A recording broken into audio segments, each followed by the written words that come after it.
Our business model is very simple and very fragile. Fees are proportional to volume. Volume requires people, and people require time. When AI compresses time, it compresses the fee. And that relationship is about to be completely renegotiated. Anthropic's labor market research, published this March, shows that architecture and engineering sit at over 80% theoretical AI coverage. The production that governs our earnings is going to be squeezed. And this disruption is already happening in other creative industries around us.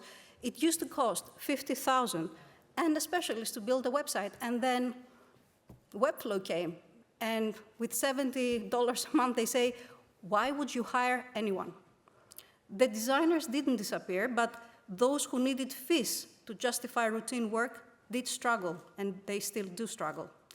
That is the creative threat, and it's coming for architecture. So moving from the creative to the specialist end, when Anthropic released their COBOL AI tool in February, IBM share price dropped at a 25-year low. And then when Anthropic the same month launched its security AI plugin, cybersecurity stocks went tumbling. These are not junior roles we're discussing, these are expert knowledge workers. So in 2 weeks, we have 2 sectors worth billions in the global market that are being disrupted quite heavily. So what will happen when AI brings that level of disruption in architecture?